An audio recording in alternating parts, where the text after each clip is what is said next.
예수 믿는 우리는 가장 불쌍한 자다 그렇게 말합니다. 그러나 예수님이 죽으시고 부활하셨기 때문에 우리는 가장 복된 사람인 줄로 믿으시기 바랍니다. 이 세상의 삶이 전부이고 죽음으로 다 끝나버린다면 우리는 예수님 믿을 필요가 없어요. 여러분 죽은 씨를 왜 믿습니까? 우리 중고등부 친구들 아니요. 예수님 부활하신 거 믿으세요? 네. 태양이 믿으세요? 진짜? 그래. 여러분 석가모니 공자님이 다시 살아났다는 말 들어보셨어요? 들어봤어요? 어디서 들어봤어요? 하나님께 들었어요. 네 오늘 입이 좀 조금 오늘은 입술이 오늘 주둥이 된데 보니까 오늘 그 입술을 잘 써야 된다. 입술이 주둥이가 안 되고 입술이 되려면 말을 바로 해야 된다 그랬지.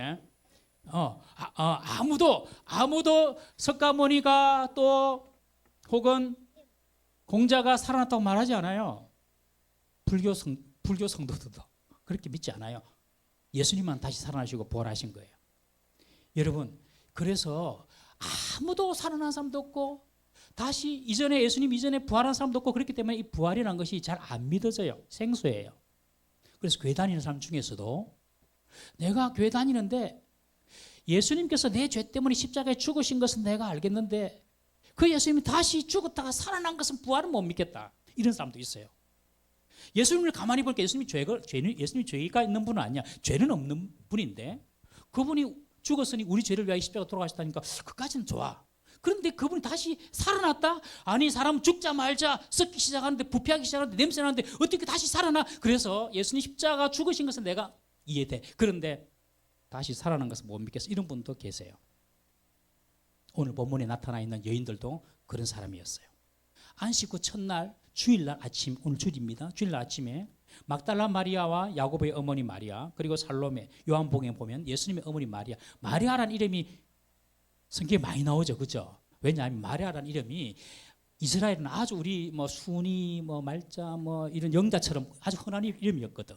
그래서 이 마리아라는 이름이 많아요. 네 명의 여인이 예수님께서 죽으시고 장사된 그 무덤 동굴에 갔어요. 무덤 동굴에 왜 갔을까? 우리 친구 똥집 친구 예수님께서 죽으신 그 무덤에 이 여인들이 왜 갔을까? 예수님이 살아있기 때문에. 이야, 네 믿음이 훌륭하네. 이 여인들이 왜 갔냐면 예수님이 죽은 지 이틀이 지났잖아요. 냄새 나잖아요. 그러니까 예수님께 향품을 발라러 간 거예요. 가면서 예수님의 시신에 향품을 발라야 되는데 그러면서 이 여인들이 가는 거야. 지금 예수님 묻힌 무덤에. 이 무덤 우리나라처럼 이렇게 흙으로 봉분하는 그런 무덤이 아니라 이스라엘 무덤은요 동굴에 시신을 갖다 둬요. 동굴에. 그런데 동굴 앞에 큰 돌로 막아놨거든. 이 여인들이 지나가면서 가면서 예수님 계신 동굴 무덤으로 가면서 그런데 이 무덤은 누가 굴러주지 하고 염려하면서 갔어요. 아니 생각해 보세요. 동굴이 무덤으로 돌문으로 막혔는데 예수님의 시신에 향품을 바르기 위해서 간단 말이에요. 가도 예수님 만날 수 있을까? 못 만날 수 있을까? 못 만날까? 아니 동굴에 큰 돌문이 막혀 있잖아요. 그런데 이 여인들은 갑니다. 아마 머리가 너무 좋은 사람들은 안 갈 거예요. 가봤자. 그 돌문을 어떻게 옮겨 하고 안 갔을 거예요. 그런데 이 여인들은 갑니다. 왜 갔을까요? 예수님을 사랑해서. 사랑하면 논리를 초월합니다. 사랑하면 인간의 합리성을 초월합니다. 그 돌문이 열려질 것이라고 생각도 못하고 누가 그 돌문을 열어주지 염려하고 근심하면서 그 예수님께서 시신이 들어가 있는 동굴로 찾아갑니다. 사랑하니까. 우리 중고등부 친구들 예수님을 사랑하세요. 하나님을 사랑하세요. 그러면 하나님께서 모든 것을 다 책임져 주세요. 그런데 정말로 가보니까 놀라운 일이 났던 거예요. 지진이 났던 거예요. 그래서 돌문이 정말 굴러졌어요. 그리고 그 돌문이죠. 그 돌문 위에 천사가 앉아 있는 거예요. 그리고 그 돌문을 지키던 그 무덤을 지키던 경비병 두 사람은 벌벌벌 떨고 있어요.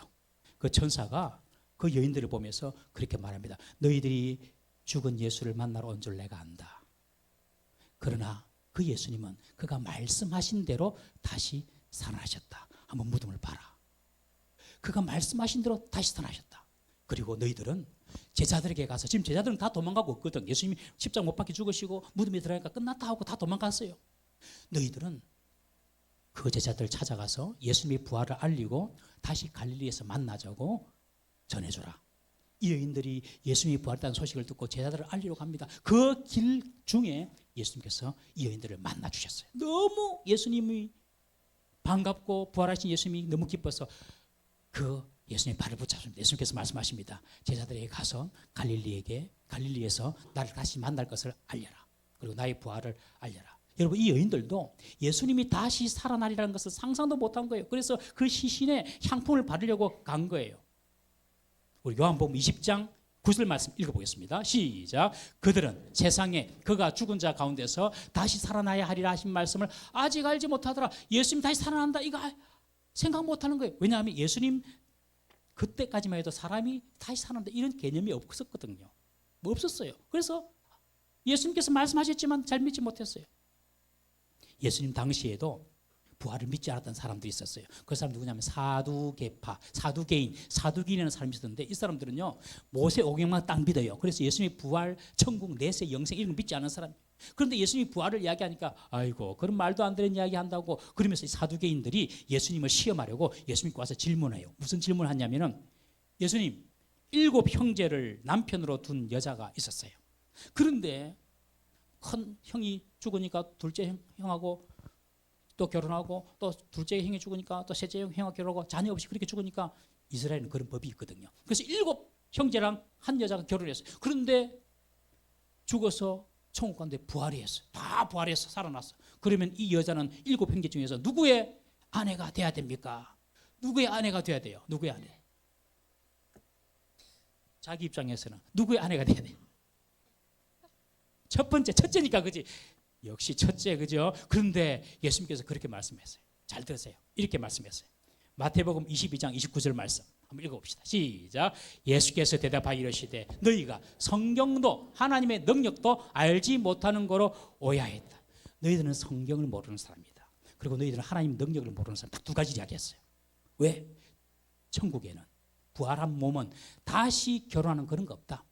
이 땅에 있는 결혼으로 이루어진 인간관계, 그런 인간관계가 아닌 완전히 새로운 형태의 새로운 인간관계가 만들어진다.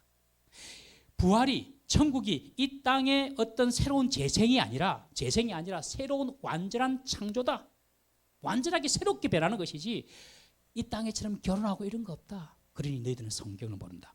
2번째는 너희들은 하나님의 능력도 알지 못한다. 죽은 사람을 살리는 거, 부활하는 거, 우리 생각에는 이것이 불가능한 것처럼 보이지만은 하나님은 능력 있는 분이다.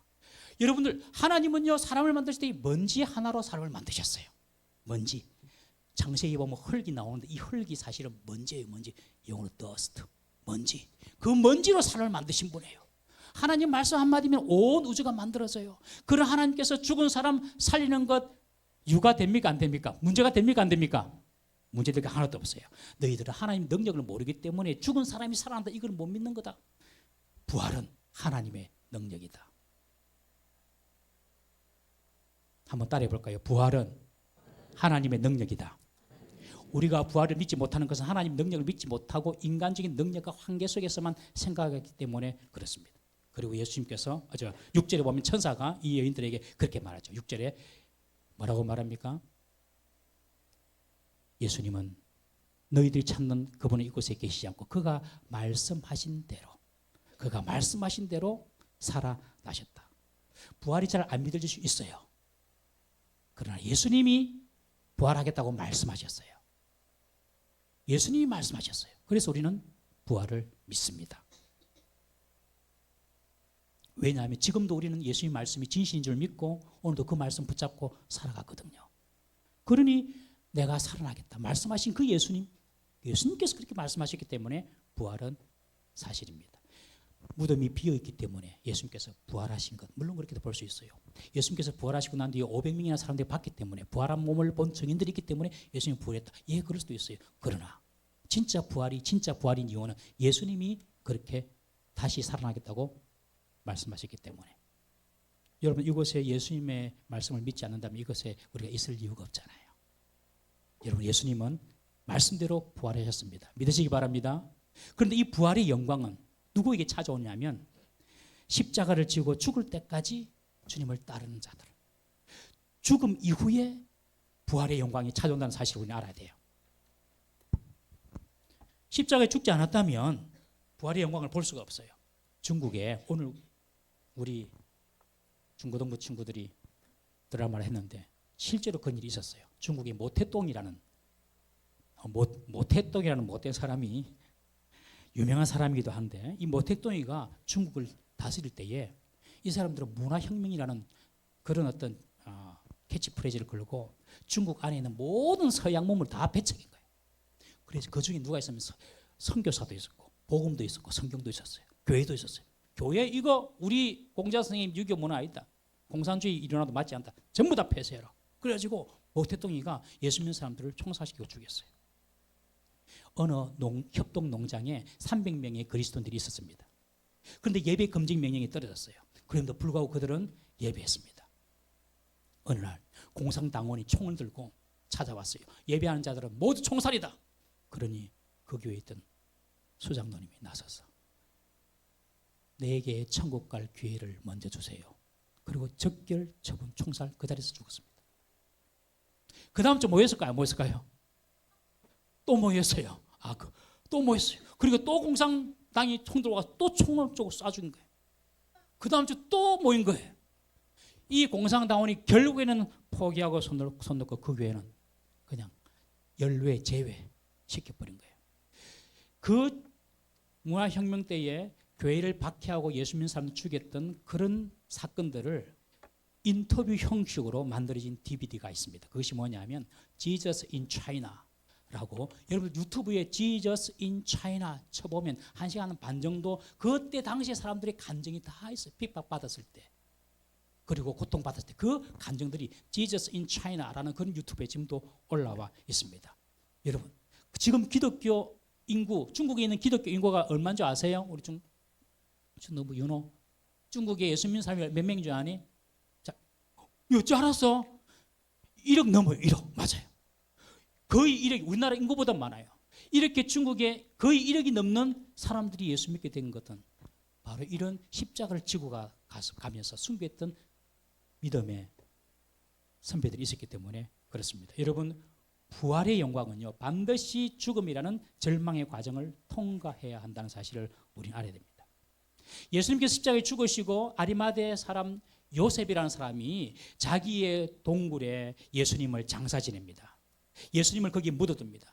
아마 그 당시까지만 해도 예수님이 십자가 달렸을 당시까지만 해도 사람들이 보면서 야 예수님 야 다시 살아날 거야. 예수님 십자가 위에서 한번 내려올 거야. 많은 사람들이 야 예수님 저 십자가에 있다가 무슨 일이 날 거야. 예수님 십자가에 내려와서 다시 막 내가 하나님 아들이다 이렇게 보일 거야.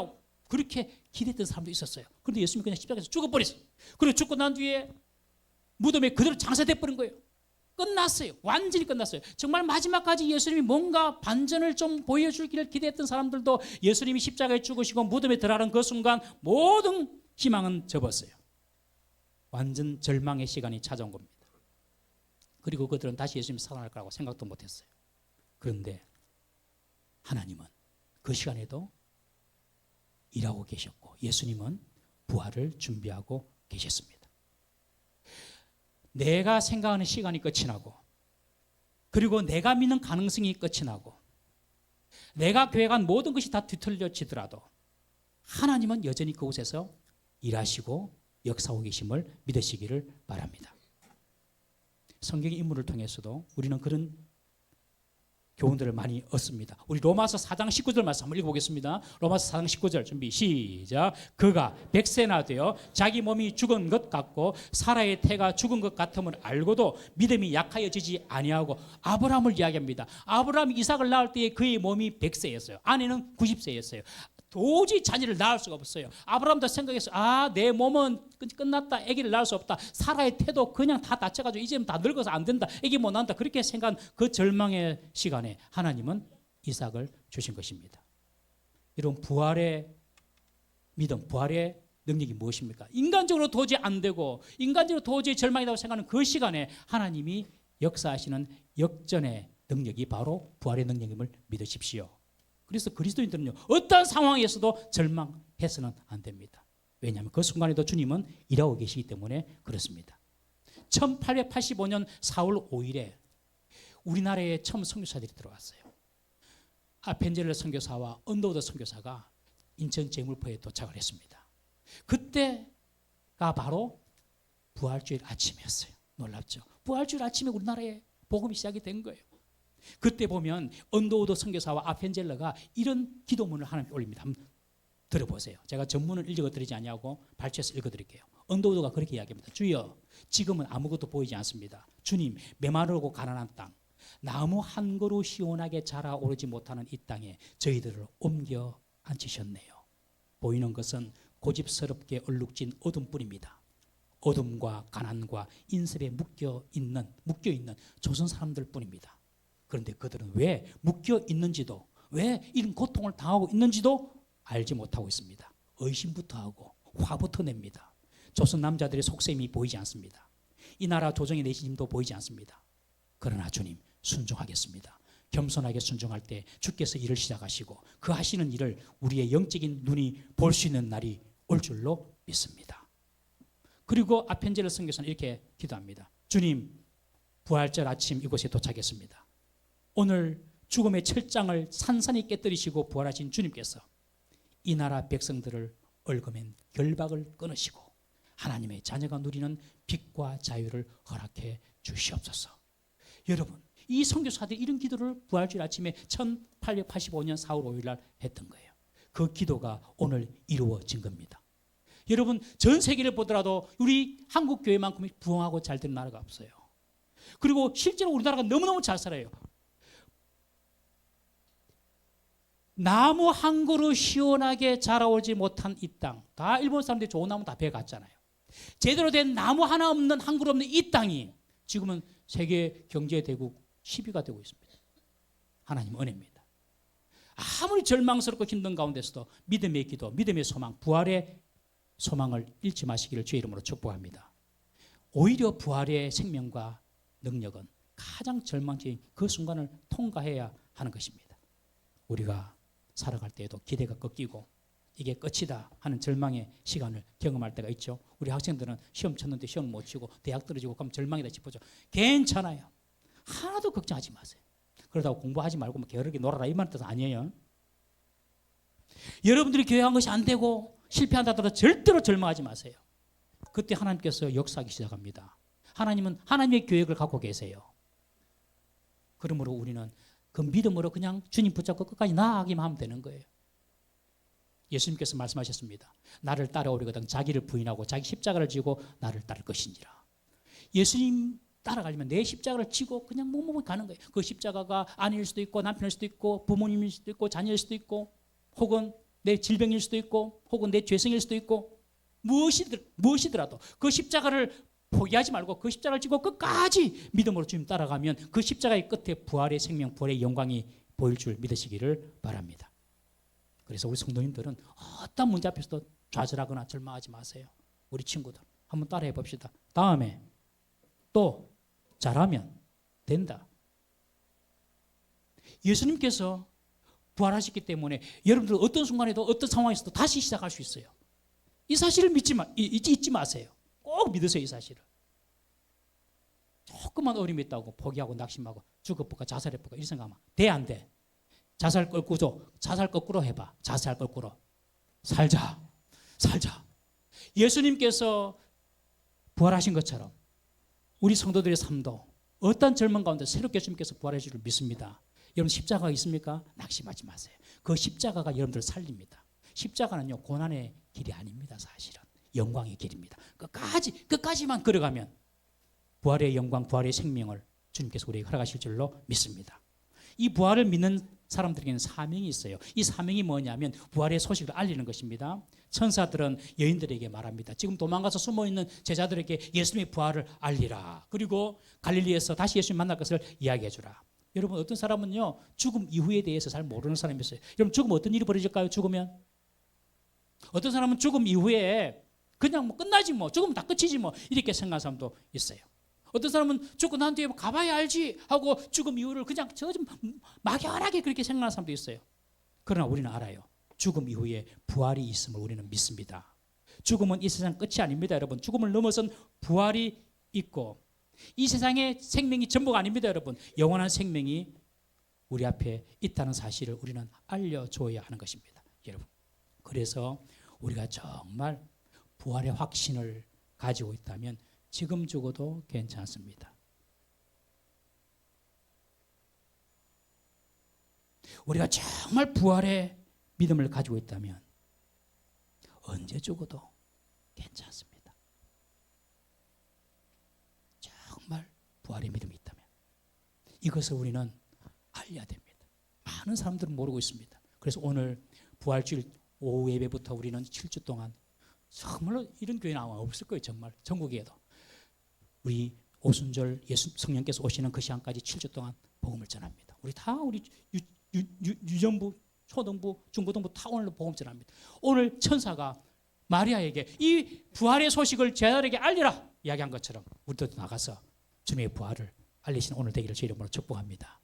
우리 고린도전서 15장 58절 말씀 한번 읽겠습니다. 시작. 그러므로 내 사랑하는 형제들아 견실하며 흔들리지 말며 항상 주의 일에 더욱 힘쓰는 자들이 되라. 이는 너희 수고가 주 안에서 헛되지 않은 줄 알미라. 그러므로 이 말은 부활이 있으므로 이 말입니다. 그러므로 이 말은 이 세상의 생명이 다가 아니므로 영생이 있으므로 이 말입니다. 그러므로 이 말은 사람이 죽음으로 끝나는 것이 아니라 다시 살아나는 일이 있으므로 이 말입니다. 내 사랑하는 형제들아 견실함이 흔들리지 말며 항상 주의 일에 더욱 힘쓰는 자들이 되라.